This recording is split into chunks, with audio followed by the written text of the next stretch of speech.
Bagi setiap muslim, haji bukan sekedar perjalanan menuju tanah suci. Ini adalah perjalanan pulang menuju panggilan Allah Subhanahu wa Ta'ala. Di tahun 2026, jutaan doa dari seluruh penjuru Indonesia akhirnya terjawab di hadapan Ka'bah.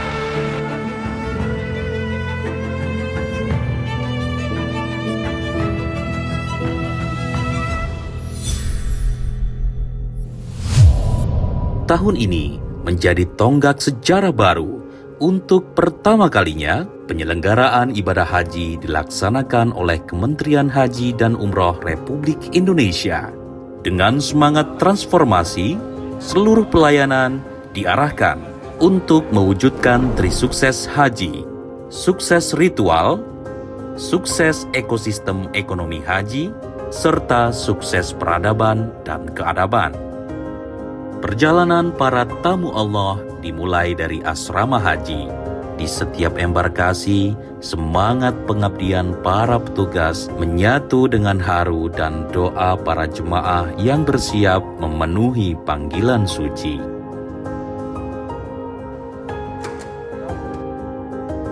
Hajjah mabrur. Saya berhaji menggantikan orang tua karena orang tua sudah meninggal. Ya, rasanya sangat senang lah, bahagia. Menunggu kurang lebih 14 tahun sampai 2026. Berarti sudah menunggu sekitar 13 tahun. Sebanyak 221.000 kuota haji Indonesia ditetapkan tahun ini. Terdiri atas 203.320 jemaah haji reguler dan 17.680 jemaah haji khusus melalui 16 embarkasi yang tersebar di seluruh Indonesia. Keberangkatan dilaksanakan dalam 527 kelompok terbang. Untuk melayani para jemaah, ribuan petugas penyelenggara ibadah haji atau PPIH, petugas kloter, tenaga kesehatan, tenaga pendukung, serta berbagai unsur pelayanan lainnya diterjunkan. Bekerja tanpa mengenal waktu, demi memastikan setiap jemaah memperoleh pelayanan terbaik sejak keberangkatan hingga kembali ke tanah air.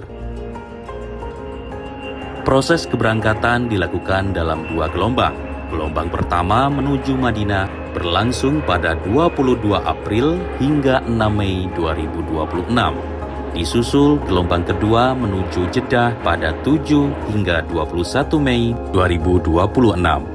Tahun ini, Garuda Indonesia dan Saudi Airlines menggunakan 2 tipe pesawat untuk mengangkut jemaah haji ke Tanah Suci, yaitu pesawat tipe Boeing 777 seri 300 dan pesawat tipe Airbus 330 seri 300.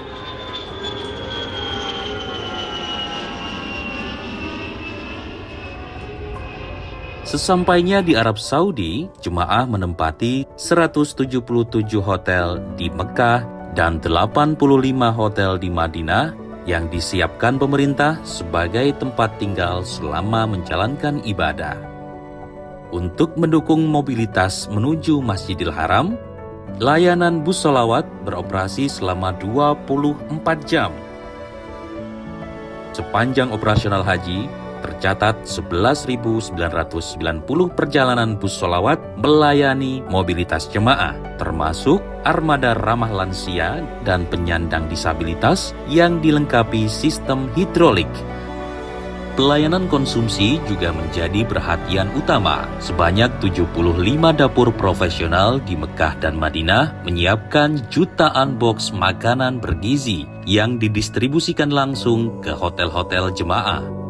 Pada fase puncak haji, pemerintah juga menghadirkan menu ready to eat yang praktis, higienis, dan siap dikonsumsi.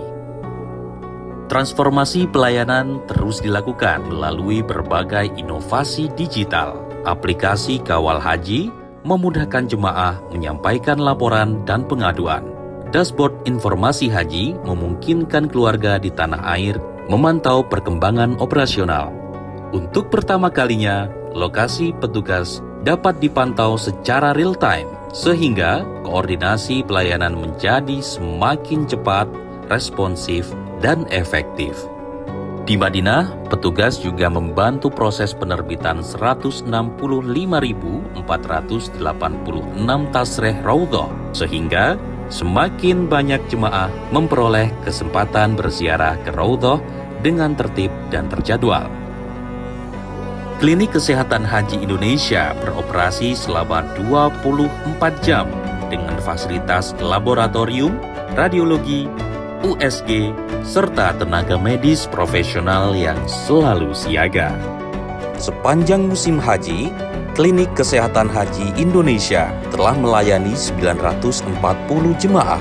Sementara itu, 1.988 jemaah telah mendapatkan penanganan di Rumah Sakit Arab Saudi sebagai bentuk komitmen pemerintah menjaga kesehatan para tamu Allah hingga akhir operasional. Di Masjid Bir Ali, para jemaah memulai perjalanan suci dengan mengambil mikot dan melafalkan niat ibadah haji. Di tempat inilah setiap langkah disucikan, setiap hati dipusatkan sebagai awal dari perjalanan menuju Baitullah yang penuh keberkahan. Saat puncak ibadah haji tiba, jutaan manusia berkumpul di Arafah, Musdalifah, dan Mina.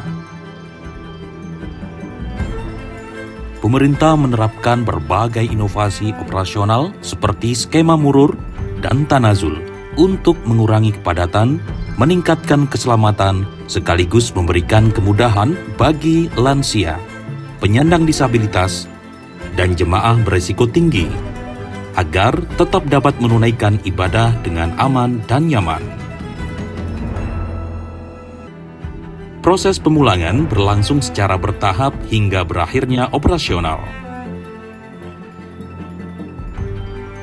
Sebanyak 201.756 orang, terdiri atas 199.682 jemaah dan 2.074 petugas, telah kembali ke Indonesia.